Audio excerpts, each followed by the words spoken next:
ამერიკაში ქართული ოცნების ლამის უკანასკნელ პროპაგანდისტად ქცეული კიმბერლი ლოუ, რომელსაც 1 წლის წინ აეროპორტშიც კი ზარზეიმით დახვდნენ, ახლა ამტკიცებს, რომ მისი სახელით საქართველოში თაღლითობენ.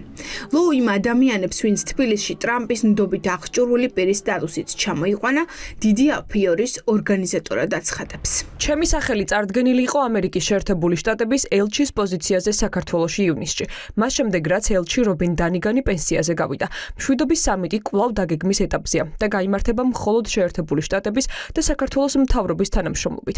საქართველოში ვრცელდება შეცდომაში შემყვანი განცხადებები, თითქოს მშვიდობის სამიტთან დაკავშირებული დოკუმენტაცია წარდგენილი იყო ბესო შენგელიას, გოგა ჭურღულიას და ბაგრატ აკუჯის მიერ. ეს სიმართლეს არ შეესაბამება და მე ნულოვანი კავშირი მაქვს ამ პირებთან, მათ შორის ბესო შენგელიასთან, თაღლითთან, რომელიც ცდილობს სხვისი სახელებით და ავტორიტეტით ისარგებლოს. ამერიკელი ქალი, რომელიც ოცნებას აიმედებდა, რომ ტრამპთან ურთიერთობას დაულაგებდა, შტატებში თანამდებობას ამ დრომდე არ იკავებს. ახლა ამტკიცებს, რომ დანიგანის წასვლის შემდეგ საქართველოში ამერიკის ელჩად მისი კანდიდატურა დასახელდა. კიმბერლი ლოუმ ბოლო 24 საათში 2 განცხადება გაავრცელა. მისი სახელის თაღლითურად გამოყენებაში 3 ადამიანი დაადანაშაულა.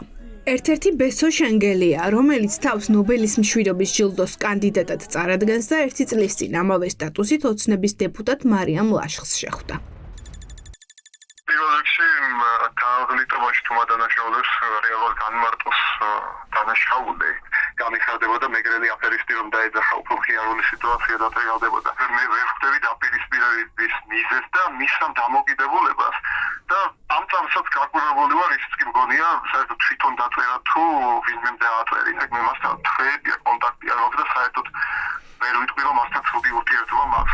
მის გარეშე ჩაატარებთ ანუ მშვიდობის სამიტს? ფორუმის ჩასატარება თიხელა გზა არის გასავლელი საერთოდ მაგამდე მივაც თუ არა ეს კიდევ კითხვის ნიშნის ქვეშ არის. გარკვეული ხალხი ტრამპის ადმინისტრაციიდან უკვე თანხმობა დაგვიდასტურა პირველადი თანხმობა. კიმბერლი ლოუ, რომელიც ამერიკაში ოცნების ბოლო იმედად ითვლებოდა, სავარაუდოდ ივანიშვილის გუნდს ვერაფრით დაეხმარება. ის გასული წლის დეკემბერში გამოჩნდა პირველად, როცა თბილისის ქუჩებში პროტესტის უდიდესი ტალღა იყო. ლოუს მაშინ ტრამპის ადმინისტრაციის სავარაუდო წარმომადგენლად წარადგენდა ევროკავშირში ქართული ოცნების კონტროლირებადი მედია. ხალხს არწმუნებდნენ, რომ ის დაეხმარებოდა ქვეყანას შტატებთან ურთიერთობების მოგვარებაში. ყველა ავტორიტარული რეჟიმი საგარეო ლეგიტიმაციისთვის ცდილობს, რომ შექმნან პროპაგანდისტული სურათები, ადამიანები, რომლებიც არ არსებობენ, არაფერს არ წარმოადგენენ, მაგრამ გამოსადეგები არიან პროპაგანდისტვის, რომ აი ვიღაცა ამერიკელი მხარს უჭერს. ქართული ოცნების შემთხვევაში ესეთი ადამიანი გახდა ეს ქალბატონი კიმბერლი ლოუ, რომელიც არაფერს არ წარმოადგენს. მის მიერ ინიცირებული ეს ვითომ სამიტი თუ რაღაცა გაუგებრობა არ განხორციელდება. ქართული ოცნების პროპაგანდის მდგომარეობა იმდენად მძიმე არის, რომ ეს კომიკური მაგალითიც კი მათ გამოეცალათ ხელიდან და როგორც ჩანს, უკვე ამერიკაში ქუჩიდან აღმოჩენილი ადამიანებიც კი აღარ აპირებენ, რომ ოცნებასთან დაიჭირონ საქმე. კიმბერლი ლოუ იჩემებდა ტრამპსა და ყაველაშვილს შორის შუამავლობას. ოცნების მხარდამჭერი განცხადებებიც არაერთხელ გაავრცელა. საქართველოდან წასული 1 თვეში ოკუპანტ რუსეთში ჩავიდა, მაგრამ ჰქონდა თუ არა მას რამე კავშირი საერთოდ ტრამპთან. კიმბერლი ლოუს სენატში შესვლის მცდელობა 2-ჯერ ჩაუვარდა. ამერიკულ პოლიტიკაში როლი არ ჰქონია.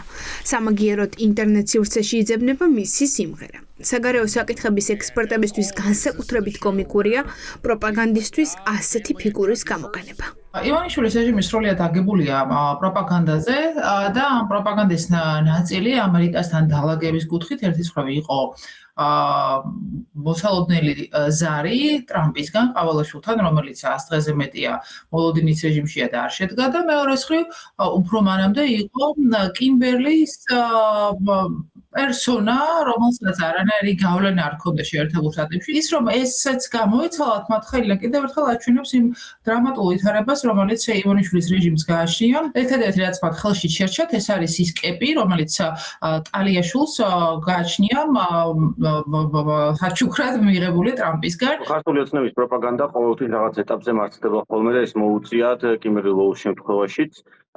ის მცდელობა რომ თითქოს წარმოეჩინათ რომ ამერიკაში მათ ყავს ლობისტი ამერიკელი ჯერ მანამდე კონგრესმენად გაასაღეს ეს ადამიანი თუმცა მას არანაირი პოლიტიკური ზონა არ გააჩნია არ აქვს ის ძალა რომ საქართველოს დამარცხებაში პოლიტიკა შეცვალოს ან დაეხმაროს მით უმეტეს გახდეს საქართველოსში წარმოდგენილი ელჩი ამერიკის. სავარაუდოდ ლოუს და ოცნებას წინ დიდი მომავალი აღარ აქვთ ტრამპთან. ვერ დაალაგეს და მშვიდობის სამიტის დაპირებაც ბუნდოვანია.